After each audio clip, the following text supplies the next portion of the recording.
toute façon par nos parents, c'était déjà quelque chose de taré.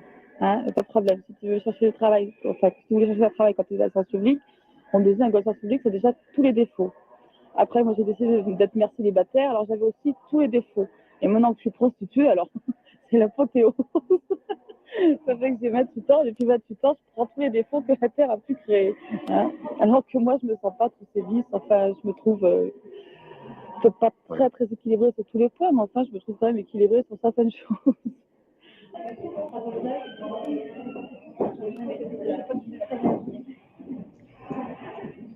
Donc, je mets un cheveu d'un public.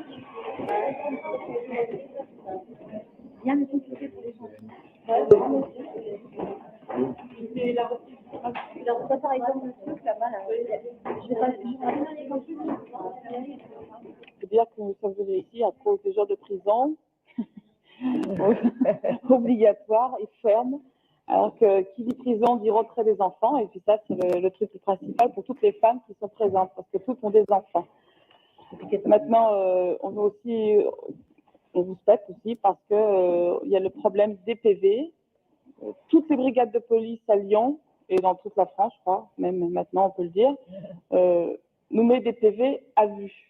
C'est-à-dire ne s'arrête pas pour essayer de nous demander notre identité. Ils passent à côté de nous en voiture, ils lèvent le pouce et ça suffit pour dire vous avez un PV. Quand c'est... Ouais, mais enfin, c'est deux. On commence par le pouce. Puis après, au bout de la soirée, ça fait la main complète parce qu'on a 5 PV. Mais enfin, ça nous fait une moyenne pour toutes les femmes à Lyon, je crois, de 2 à 3 PV par jour obligatoire. Hein. Et chaque PV nous ramène 3 à 8 jours de prison et chaque PV coûte 160 francs. Ce qui fait que la prostitution actuellement rapporte au gouvernement, pour toutes les femmes prostituées de France seulement, 150 milliards par an. Et ça, je crois que c'est un chiffre très important. Et maintenant, il y a un autre problème, c'est l'imposition. C'est-à-dire qu'on a des impôts à payer, un impôt qui est un rappel de 5 ans en arrière. C'est-à-dire une femme qui travaille depuis 5 ans doit payer ses PV depuis ses impôts depuis 5 ans. Ça fait que toutes ces économies qui ont peut-être été faites vont y passer. Ah ouais. Alors, ça fait qu'elle va être obligée de recommencer à nouveau de se prostituer pour pouvoir refaire des économies. Alors, il faudrait savoir si on veut nous éviter de se prostituer ou si on veut nous faire tout faire pour qu'on continue la prostitution. Et puis, qu'est-ce qu'il y a encore, mesdames? Qu'est-ce qu'il y a comme revendication encore? Ah oui, puis alors, si on paye des impôts, ce qui serait logique parce que nous travaillons, nous sommes donc des femmes, on paye des impôts, mais on voudrait toucher à la sécurité sociale, à tout ce qui est en cours. Parce que actuellement, nous payons des impôts, nous payons tout, mais nous avons droit à rien.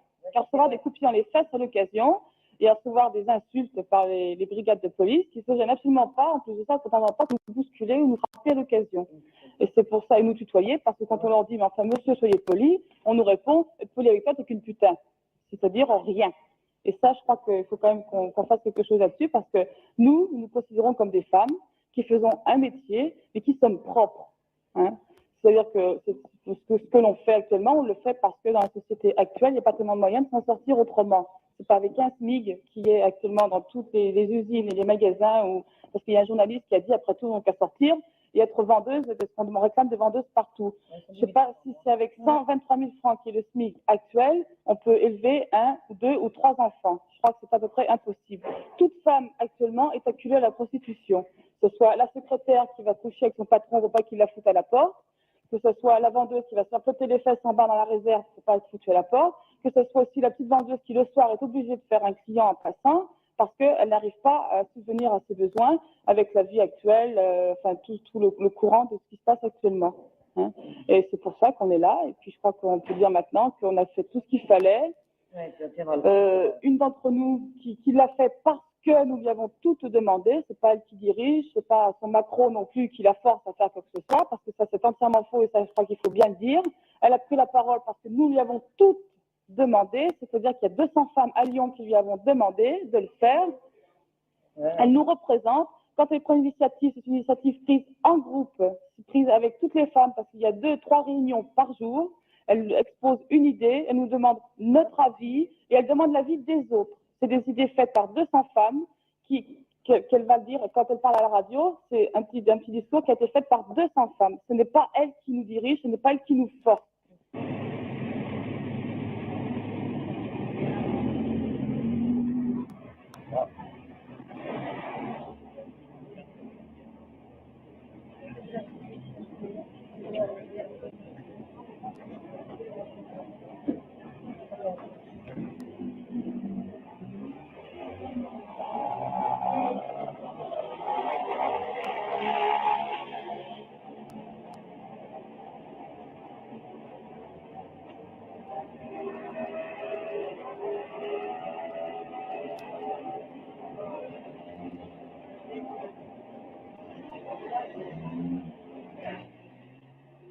maintenant, bon, bah, c'est le cri qu'on a lancé sur les radios, c'est le cri qu'on lance dans les télévisions, c'est le cri qu'on lance partout, que toutes les femmes de France qui se sont concernées, même si ce ne sont pas des prostituées, mais toutes les femmes viennent nous aider dans toutes les églises où il y a des prostituées, qu'elles viennent nous aider parce que nous aider, parce que nous avons besoin d'elles, parce que maintenant, c'est plus le fait que ce soit des prostituées, c'est le fait que nous sommes des femmes.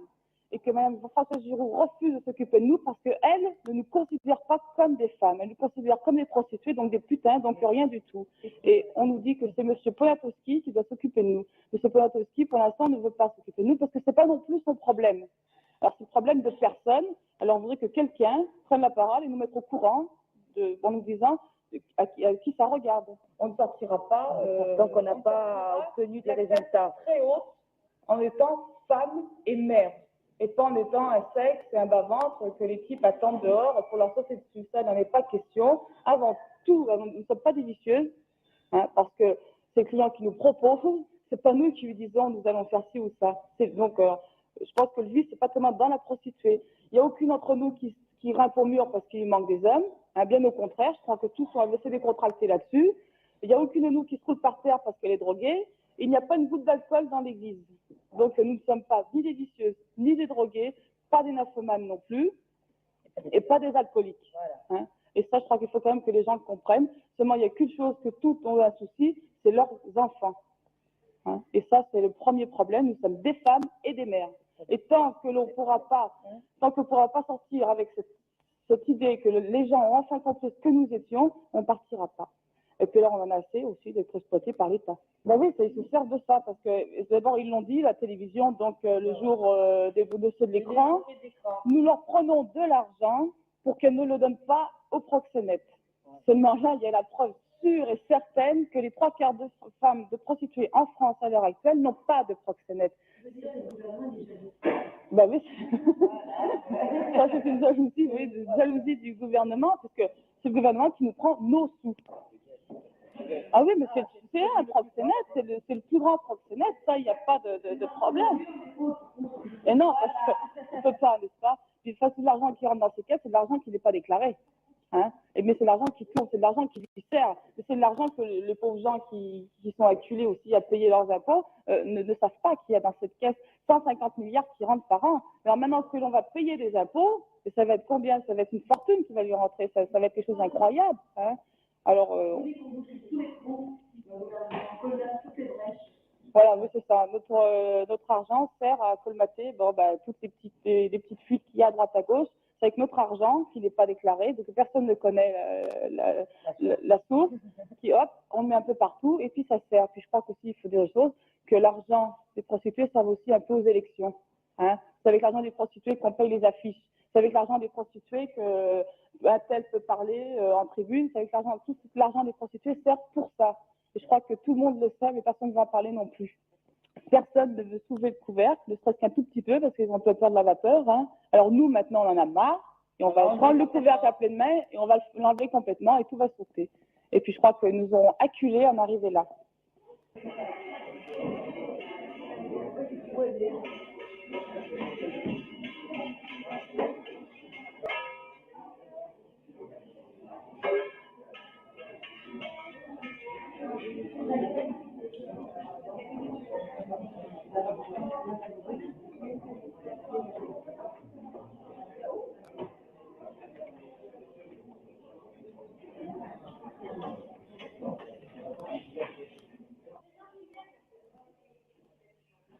Moi, je suis issue d'une famille nombreuse, mais vraiment nombreuse.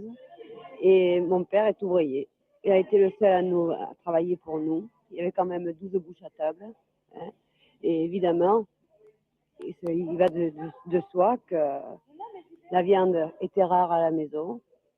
Et les vêtements allaient de l'une à l'autre, c'est-à-dire que de l'aîné, ça passait tant que ça allait, tant que ça pouvait durer, reprise, roulé, tout ce qui s'en suivait.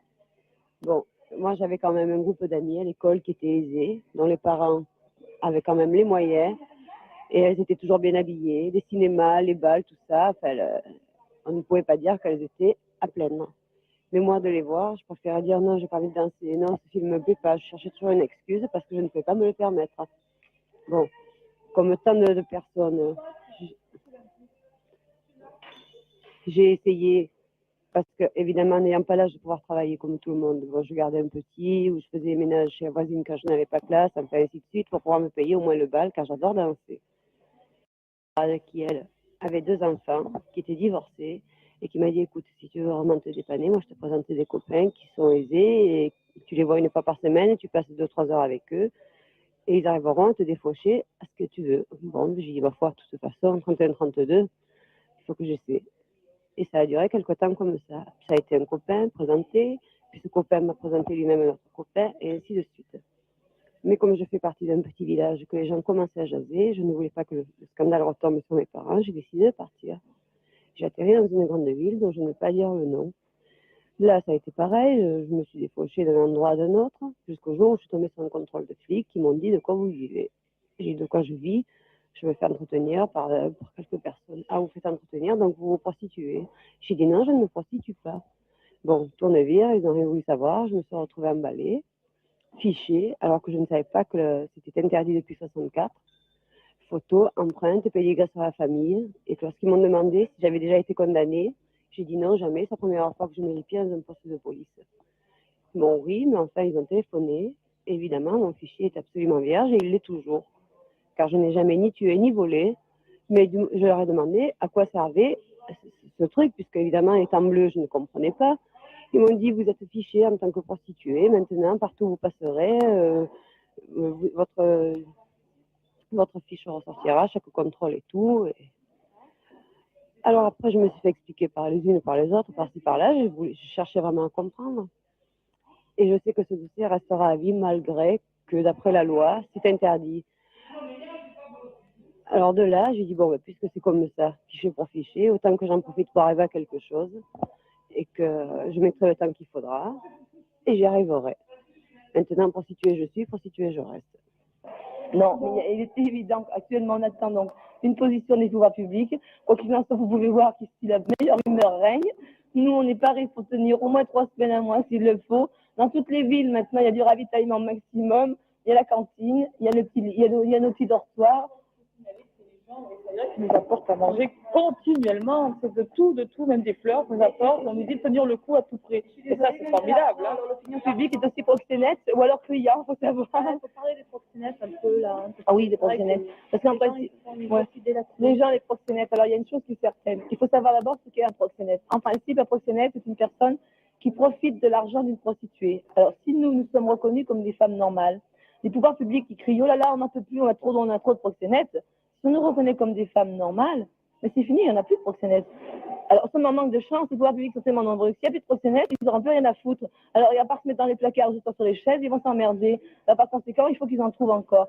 Et ça, c'est un prétexte. Pour taper, la prostituée est un prétexte pour, soi-disant, avoir les proxénètes. Mais en réalité, si réellement ils ne voulaient plus de proxénètes, ils n'ont qu'à nous reconnaître comme légales. Et à ce moment-là, il n'y aura plus de proxénètes. Et de quel droit, je me demande, des personnes se permettent de dire, mais du moment, à votre argent à vous, où il va? Est-ce que moi, je demande à un gars de Superlier où il envoie son argent, à qui il donne sa paye? Moi, je vois pas pourquoi on va nous demander des comptes sur l'argent que l'on gagne. Si moi, j'ai envie de déchirer mes billets ou de m'en tapisser la chambre, si j'en ai beaucoup, c'est pas le cas en ce moment, il s'en faut.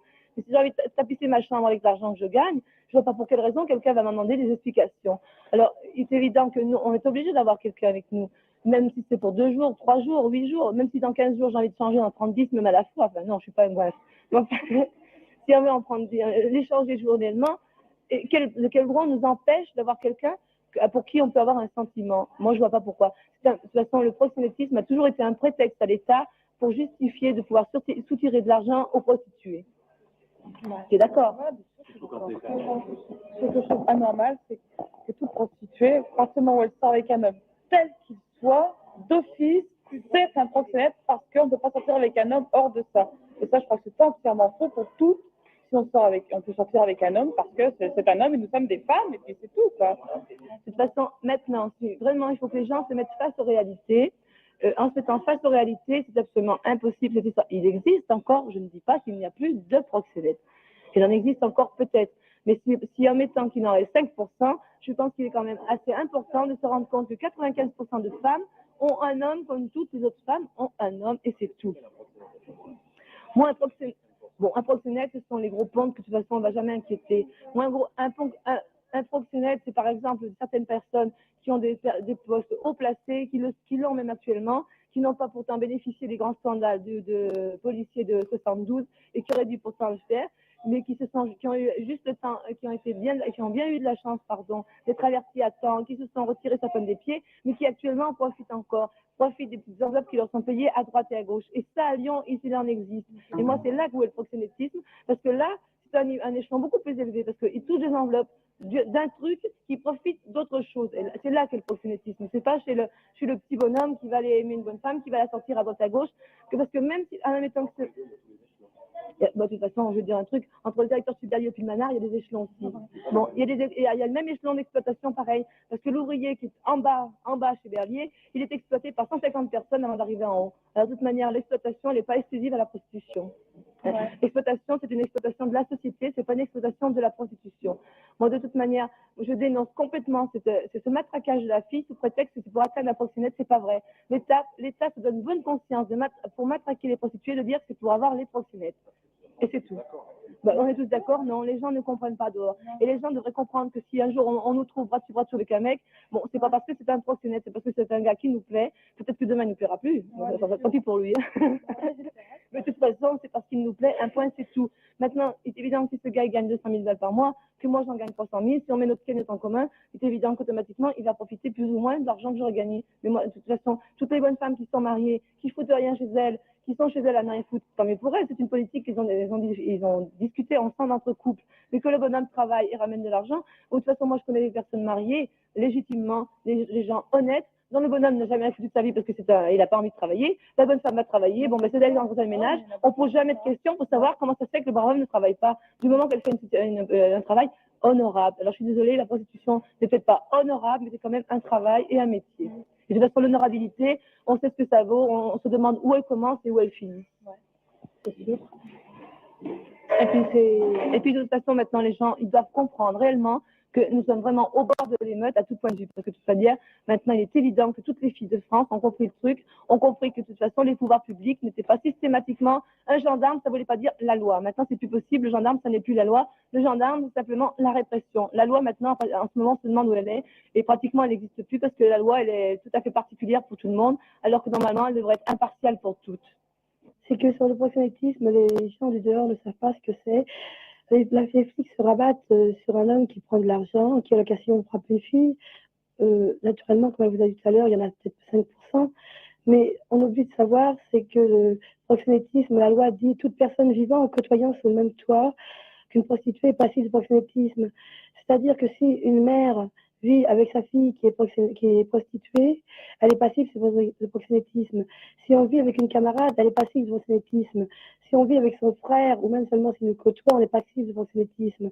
Toute personne est passive de proxénétisme. Alors on devrait parler à personne, vivre comme des chiennes, ce qui n'est pas possible dans la vie.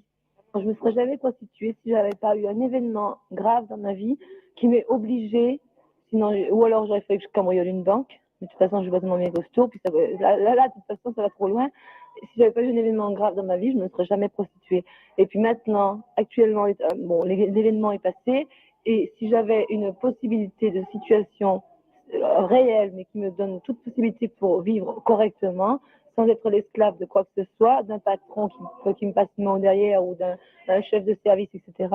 Il est évident que si j'avais la possibilité d'avoir une place vraiment correcte et qui donne toute possibilité de vie, du jour au lendemain, je lâche la prostitution, à condition que l'État veuille bien me laisser partir maintenant. Parce qu'avec l'engrenage actuel des procès-verbaux et des impôts, normalement, j'ai décidé de m'arrêter à la fin de cette année, mais je ne pourrai pas m'arrêter à la fin de cette année s'il n'y a pas quelque chose en ce sens, parce que je vais me retrouver avec des millions à payer et je vais me retrouver sans un sou. Par conséquent, je ne pourrai pas m'arrêter. Moi, là-dessus, je peux vous répondre aussi.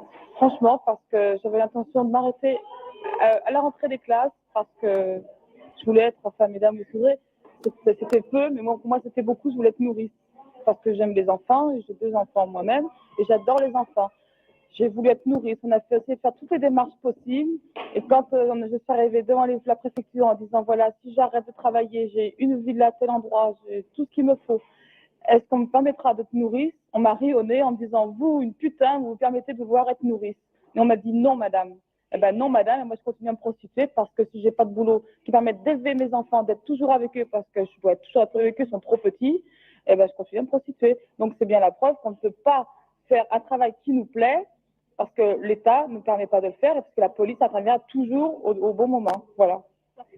Cette histoire de prostitution, même si elle ne concerne qu'un laps de temps très court, avec l'état actuel des choses, avec la grande humanité des pouvoirs publics, des services de police, ça nous suit de partout, toutes nos vies, dans n'importe quelle ville que ce soit.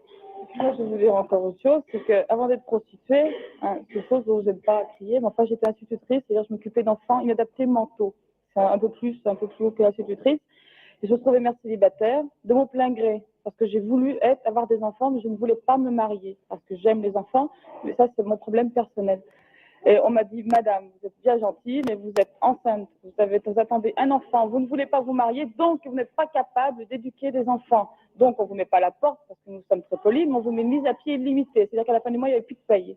Conclusion, quand on a 2 enfants, qu'on n'a plus de travail, qu'est-ce qu'il faut faire? Voilà, c'est une question que je pose, je voudrais que quelqu'un me réponde. De l'aide et de l'aide de tout le monde, eh ben mes gosses et moi, alors qu'il aide, on serait sous terre, parce qu'on aurait crevé de faim.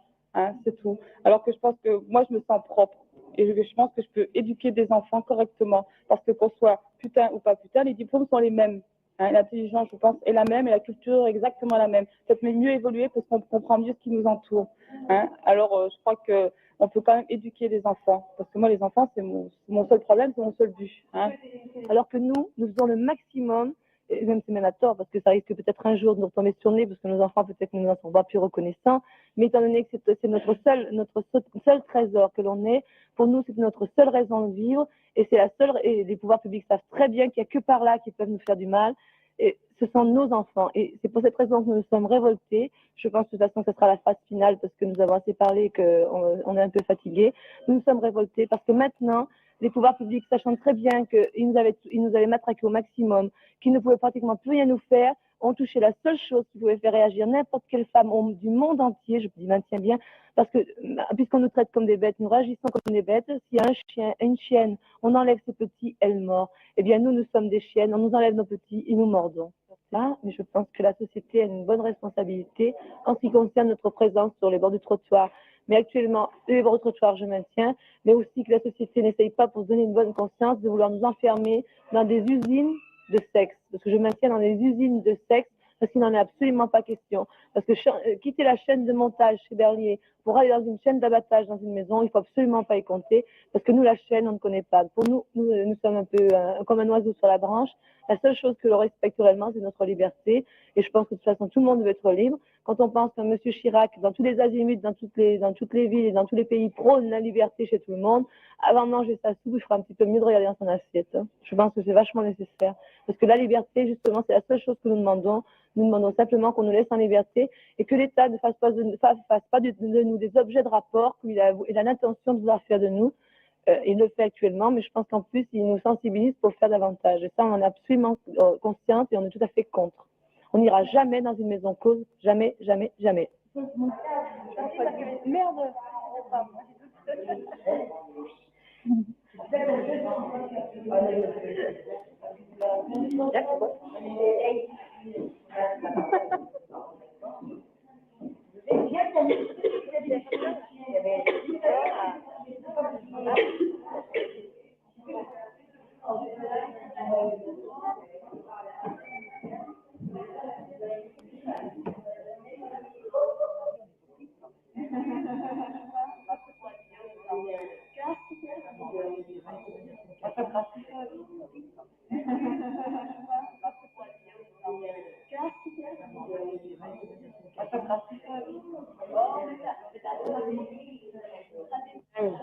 J'étais mariée. Puis ça allait pas. Ça allait pas. Je suis mariée à 19 ans, c'était plutôt pour foutre le camp de chez moi qu'autre chose. Pas que j'étais malheureuse, au contraire. Mais je croyais que ça allait être mieux, que j'aurais fait ce que je voulais. Pas question d'aller coucher à droite, à gauche. D'être comme toutes les femmes, hein, tranquille, ma petite maison et tout. Je me suis tapé 3 grossesses extra-utérines, les unes sur les autres. Et on ne s'attendait pas avec mon mari. Mon mari était sous-marinier. En 5 ans, je l'ai vu 1 an et demi. Bon. J'ai passé un Noël avec 18 centimes à manger du riz à l'eau avec 2 carrés de chocolat. Jamais une fois je me suis permis d'aller chez mes parents pour réclamer quoi que ce soit. Parce que c'est pas dans mon caractère. J'aime pas ça. Bon, ça allait pas. On me fait la séparation. Comment c'est les premiers trucs qu'on fait dans un divorce? Séparation de corps et de biens. Bon, sur ce, mon mari meurt dans un sous-marin. Bon. Et il fallait bien que je vive. Je gagnais 4 sous pour vivre. Je suis allée à un endroit où je m'en tapais 2 ou 3 par-ci par-là pour pouvoir avoir un peu de rond. Sur ce, la police militaire a fait des recherches parce que j'avais droit à une pension. On m'a trouvé. On m'a rien dit. On est allé chez mes parents un midi. Il y avait mon père, ma mère, mes frères et mes sœurs. Mon frère avait 14 ans, ma petite sœur 7 ans. Nous sommes 5 en tout. Ils ont dit, votre fille, tel endroit, de telle heure à telle heure, elle fait ci, elle fait ça. Oui. Oui, c'est vrai. Mon père et mon beau-frère sont venus me chercher. Mon père a pleuré. Il avait 62 ans, il me disait qu'il voulait travailler tant et plus pour me payer mes fantaisies. J'ai jamais voulu. J'ai jamais rien voulu savoir. J'ai dit que j'étais serveuse parce que j'avais pas à lui dire ce que je faisais. Mais il le savait par les autres. Et depuis, ma foi, j'ai voulu acheter un appartement parce qu'il n'y a plus d'hôtel. Maintenant, il tombe les impôts, les PV. Ma foi, j'essaye d'attendre pour essayer de me mettre 4 euros de côté pour essayer d'en sortir.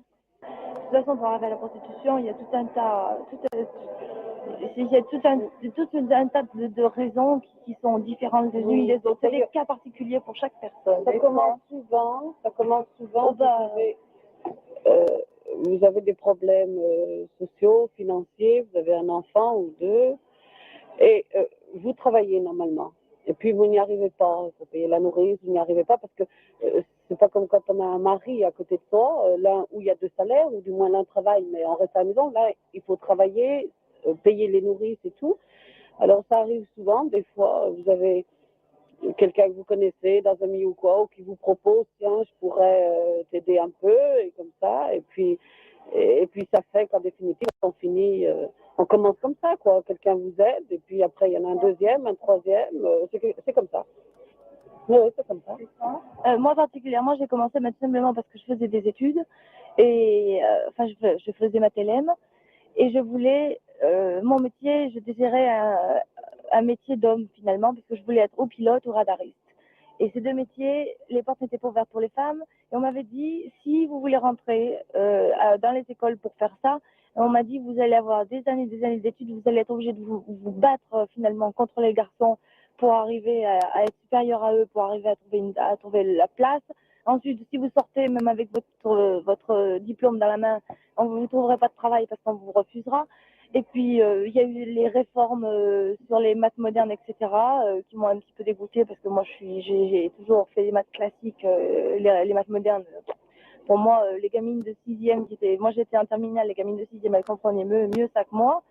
Alors, automatiquement, ça m'a un petit peu dégoûtée. Et puis, j'avais l'habitude de vivre dans un milieu, mon père gagnait très très bien sa vie. Et quand mon père est mort, ma mère a essayé de nous élever, enfin de m'élever moi particulièrement, du mieux possible, tout en continuant le train de vie qu'on avait. Je me suis sentie un petit peu délaissée, je me suis élevée toute seule. Et ça, je ne faisais pas un reproche à ma mère parce qu'elle ne pouvait pas faire autrement. Elle voyageait beaucoup, elle faisait un métier, le métier qui rapportait le plus, c'était à ce moment-là, pour elle, c'était enquêtrice en études de marché. Bon, elle voyageait beaucoup, elle faisait tout son possible pour être là, mais elle s'est remariée parce qu'elle est tombée malade, elle a une grave maladie, elle s'est remise avec un monsieur. Ce monsieur buvait, a essayé de me violer. Tout ça, je voyais ce monsieur battre ma mère, etc. Enfin, il y a eu tout un truc qui m'a vraiment choquée. Et bon, je suis partie, j'ai voulu faire ma vie seule.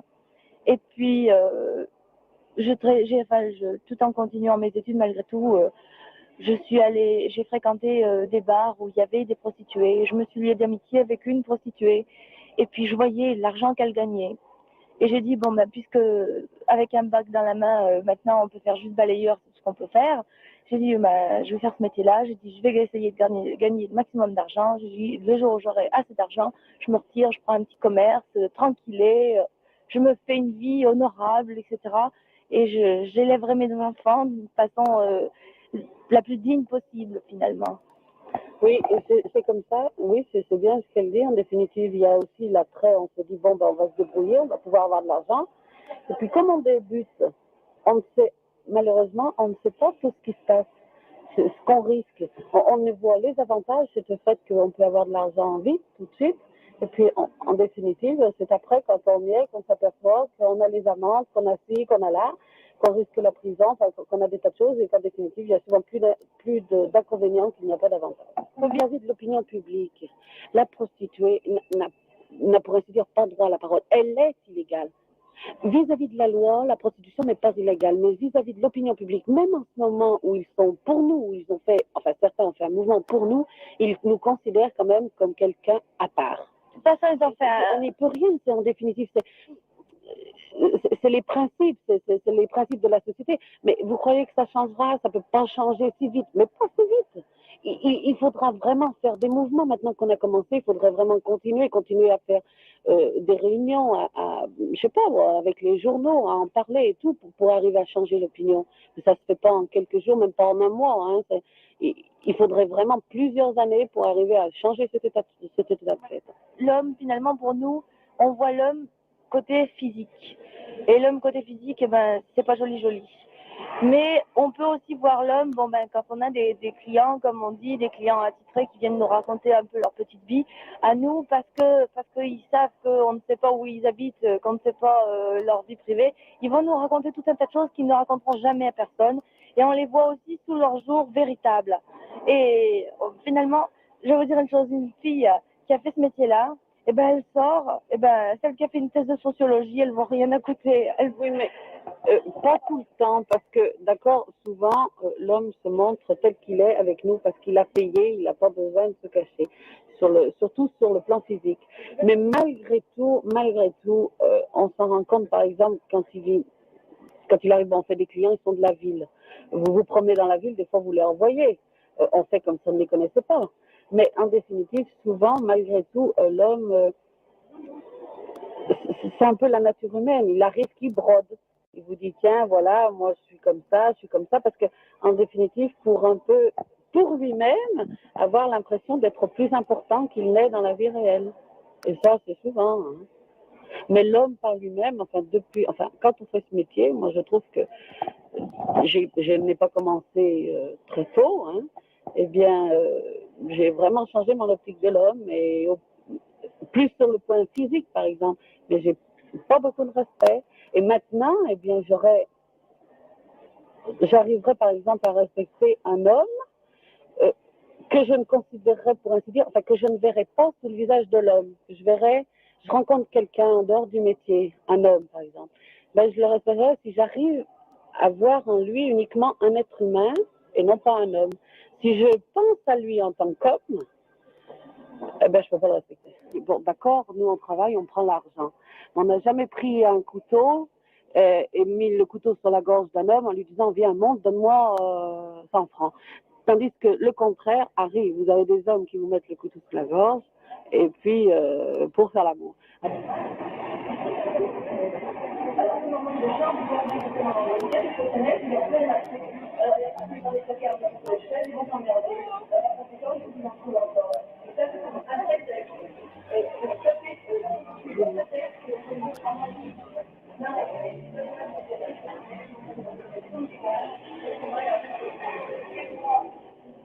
Je disais que j'étais jamais venue dans cette église. C'est vraiment une drôle de circonstance pour venir la visiter. Je la trouve très jolie.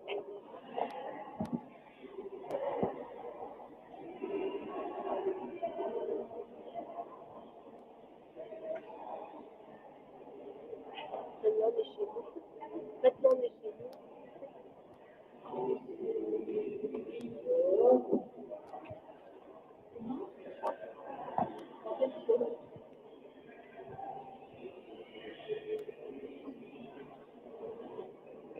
Je suis arrivée à la prostitution parce que d'abord j'ai 2 enfants à élever.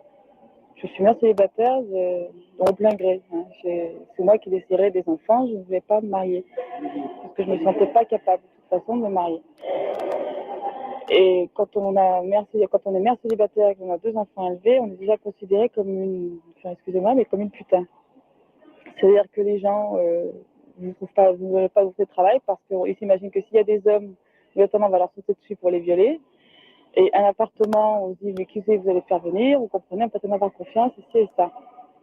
Alors, j'ai décidé qu'après tout, plus tard, il valait mieux le faire. Et au moins maintenant, j'ai de quoi élever mes enfants correctement et dignement. Et je crois que ça, c'est à la portée de tout le monde, de toutes les femmes et de toutes les catégories de femmes. Et puis, je crois que la prostituée, toutes les femmes sont appelées à se prostituer. Je crois que c'est quand même très important. Enfin, toutes les femmes, on arrive bien souvent à se prostituer, soit qu'avec leur patron, leur directeur, leur mari, bien souvent. Parce qu'il y a beaucoup de femmes qui se marient parce qu'elles sont enceintes en disant il faut que je me marie, mais elles ne me disent pas souvent chouette, j'aime le garçon avec qui j'attends un enfant. Donc c'est de la prostitution à longue durée, c'est-à-dire à longue échéance, peut-être à perpète même. Et les prostituées, nous faisons notre travail. On va travailler, on a des heures pour travailler. Il y a des femmes qui vont travailler à 8 heures, qui rentrent à midi, qui font manger leurs gamins, qui retournent à 2 heures, et puis qui finissent à 5 heures, et qui après vivent avec leurs gamins. Il y en a d'autres qui vont la nuit, parce que la nuit c'est un peu plus facile. Il y a moins de gens. Les hommes qui traînent dans les rues, je pense qu'ils savent ce qu'ils veulent, on sait aussi ce qu'ils cherchent.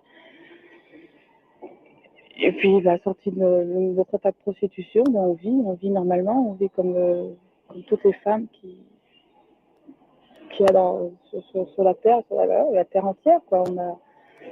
On fait notre ménage, on fait notre lessive, on torche le derrière de nos enfants, comme toute femme qui. Enfin, il ne faut pas croire que la prostituée vit sur un très grand pied de standing. On n'a pas la voiture et le petit caniche avec les robes en lamé et en toute fourrure. Non, on vit chez soi, on est des mères de famille ou des femmes d'intérieur, mais on vit comme tout être normal, tout être humain. Voilà. C'est là qu'on est très très à cheval sur le respect des hommes avec qui on vit autrement.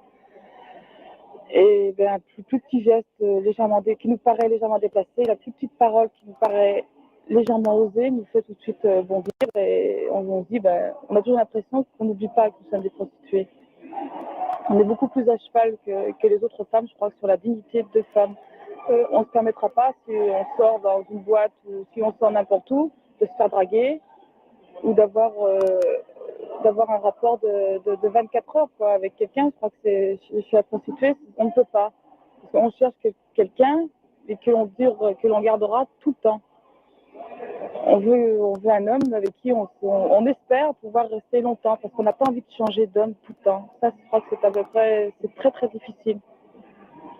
C'est parce que nous avons besoin de beaucoup de tendresse, beaucoup de compréhension dans notre aspect de femme et de femme très féminine en plus. Et on est écorché de toute façon. Alors, si c'est une écorchure, on met une goutte d'alcool, ça fait très mal. Et je crois que là, pour nous, ça peut être pareil. On est des écorchés vives. Et puis, si un homme, quel qu'il soit, nous manque de respect, en dehors du travail, attention, dans notre état de femme, je parle. Bien, on le supporte très, très difficilement, beaucoup plus difficilement qu'une autre femme, certainement. Et de concilier les deux est parfois très, très dur. C'est-à-dire que nous voyons les hommes tels qu'ils sont. Parce qu'avec nous, ils ne se cachent pas. Il y a certaines femmes, si elles voyaient leur homme, ils payent déjà, ils pensent que ça leur donne tous les droits. Donc ça leur donne le droit d'être ce qu'ils ont envie d'être. Je crois qu'il y a aussi une différence de classe dans ces hommes-là. Il y a le type qui est l'ouvrier, enfin le type qui travaille, qui gagne un SMIC. Ce type-là, vient parce qu'il manque de femmes, il vient parce qu'il a un problème avec sa femme, parce qu'il s'est disputé avec elle, ou parce que sa femme le trompe, ce qui arrive aussi très souvent, parce que sa femme le quitte. Parce que c'est très souvent les femmes qui quittent leur mari. Donc, ces hommes viennent nous voir pour nous expliquer, parce qu'ils pensent trouver en nous une espèce de tendresse, de compréhension qu'ils ne trouveront peut-être pas chez l'être humain, puisque nous sommes nous-mêmes toujours rejetés. Souvent, nous avons des hommes qui viennent simplement pour nous raconter, pour nous dire j'ai envie de parler, qui nous font sentir. Et on écoute parce que nous sommes plus à la portée que les autres gens de comprendre. Et puis plus on va dans les classes sociales, et plus après on tombe sur l'homme qui va nous payer davantage, qui va nous demander des choses de plus en plus vicieuses, de plus en plus sales. Et c'est celui-là qui va essayer de nous rabaisser, de nous salir encore plus. C'est-à-dire que plus il nous paye pour nous demander des choses dégoûtantes, et plus après il veut nous rabaisser à l'état de bestiaux, parce qu'il nous considère vraiment comme des bestiaux. Et ça, c'est une question de classe, de culture. Et puis il y a aussi des types qui viennent simplement pour discuter. Puis enfin, moi, ça m'arrive très souvent qu'un type me dit, mais enfin, t'es pas valable parce que t'es pas la prostituée. C'est-à-dire qu'on doit être folklorique aussi, hein, on doit être vulgaire, l'homme voudrait, parce que maintenant nous sommes de moins en moins, mais l'homme voudrait que nous soyons vulgaires, que nous disions des obscénités, il voudrait qu'on ait des jupes très serrées, fendues, enfin la prostituée qui existait il y a 10 ou 15 ans. Maintenant, ce sont presque toutes des jeunes femmes qui sont prostituées parce que la société actuelle n'en permet pas de vivre et de pouvoir être à la hauteur de leur rôle de chef de famille. Donc elles sont obligées d'en arriver là. Mais toutes ont conscience, enfin presque toutes, 90% je crois, ont conscience que c'est un truc à faire quelque temps, mais pas tout le temps. Alors, le client ne trouve plus dans la prostituée ce qu'il recherchait avant. Et puis il y a aussi des clients qui viennent nous voir en disant mais qu'est-ce que tu vas nous faire? Et on ne fait rien d'extraordinaire, on en fait moins qu'une femme n'en fera à son mari, ce qui est tout à fait normal parce que on ne fait pas l'amour, c'est un acte que l'on fait. Hein. Une femme, ça fait l'amour avec son mari, je pense qu'avec son mari, tout est autorisé. On peut tout faire en amour, rien n'est sale, à condition que ce soit avec son mari ou l'homme avec qui on vit et l'homme que l'on aime. Hein. Une prostituée avec un client ne peut pas faire ce genre de choses, c'est pas possible. Je pense qu'il faut avoir un sentiment pour quelqu'un pour en arriver là. Mais le client croit toujours qu'avec nous, il va obtenir quelque chose d'extraordinaire, quelque chose qu'il n'a jamais fait ailleurs, alors qu'il y en a beaucoup moins. Et ça, il faut quand même que les femmes le sachent. Un homme qui vient trouver une prostituée, la prostituée ne l'embrasse pas. La prostituée se laisse à peine caresser, c'est juste un contact physique. Enfin, c'est même pas un contact physique, c'est un soulagement. C'est un peu comme avoir un gynécologue qui vous fait un doigté. C'est à peu près la même chose. Il n'y a rien d'autre. Ça, il faut quand même que les femmes le sachent, parce que les hommes le savent, mais les hommes ne le disent pas. Les hommes disent ce sont des vicieux, ce sont des obsédés, c'est des femmes qui aiment ça. Alors qu'il y a très peu d'entre nous qui aiment ça, il y en a même, je pourrais se dire, vraiment pas. Hein. On n'aime pas ça avec le client. Autrement, ce sont des hommes comme des femmes comme les autres. Des femmes qui sont attirées par certains hommes comme toutes les femmes. Enfin, je crois qu'il faut aussi que je précise une chose, c'est que je n'ai pas seulement de tendresse et d'affection pour l'homme. Parce que quand j'avais 9 ans, j'étais violée par mon beau-père. Alors, ça fait que j'ai jamais eu de tendresse débordante et d'admiration tellement grande pour les hommes. Alors, justement, mettant toujours l'homme quand même légèrement inférieur dans mon état de femme, je me trouvais très, très dégradée de me vendre justement à un de ces hommes. Et après, je me suis dit, après tout, de toute manière, tu n'as plus de choix. Si tu veux que tes enfants aient une bonne éducation, si tu veux t'en sortir comme il faut, il n'y a que ce moyen-là. Je suis donc venue à Lyon et puis j'ai commencé la nuit parce que la journée, je ne travaille pas, je suis pas assez vulgaire pour travailler la journée. Alors, je travaillais la nuit et puis c'est comme ça que je suis venue prostituée. Je voulais arrêter cette année parce que je voulais être nourrice. Et puis nourrice, il n'y avait pas question parce que les services de police m'ont ri en me disant oui, putain, vous permettre d'être nourrice, c'est un rêve. C'est même plus qu'un rêve pour eux, c'est de la rigolade. Conclusion, au lieu d'arrêter là à la rentrée des classes, parce qu'il faut absolument que je prenne mes enfants, parce que les enfants souffrent terriblement de ne pas être avec moi 24 heures sur 24. J'ai encore 1 an à faire. 1 an, j'ai l'intention d'apprendre un métier. Au bout d'1 an, j'espère avoir un diplôme. Il y a aussi une chose qui est sûre, c'est que j'espère que la police ne saura pas dans quelle école je suis, parce que, évidemment, je pense qu'elle téléphonerait à l'occasion. N'importe lequel des services téléphonerait, par brimade, bien sûr, pour en disant que l'école allait être salie parce qu'il y avait une prostituée qui était en train de suivre les cours. Quand tu as l'inspecteur Ménard, qui est le commissaire principal de Villeurbanne, qui se permet de dire les gosses de putain, on devrait les crever à la naissance, je crois que ça prouve vraiment que pour la police en général, on n'est rien du tout. Maintenant, ceux qui sont incorrects, ceux qui nous humilient, ceux qui nous frappent à l'occasion, ce sont les habillés, c'est-à-dire Molière, Vauban, Bellecour, enfin tout cela, qui ont aussi l'ordre de nous mettre des PV. Alors eux sont en fourgon, eux sont en 4L, eux sont en vélomoteur aussi. Alors cela passe, cela nous tutoie, cela nous tape sur l'épaule, cela nous frappe à l'occasion, parce que ça m'est arrivé qu'ils me sont tombés à 6 pour me jeter dans le fourgon et me frapper. Ils se moquent de toi quand ils te relèvent le nom l'identité de tes parents, quand tu leur dis que tu n'en as pas. Ils ont un petit sourire et ils te disent parfois, on ne sait même pas d'où vous sortez, parce que vous sortez d'une poubelle. Ce qui prouve encore qu'ils nous jugent encore pour vraiment moins que rien, comme si c'était de notre faute d'ailleurs, parce que moi je me sens pas responsable du fait d'avoir de parents. Hein. Et puis la foi, j'espère sincèrement que l'année prochaine, ce sera fini, parce que ça fait 28 ans que je lutte, ça fera 29 ans, et puis s'il faut encore que je lutte un peu, je pourrai plus. Je pourrai plus.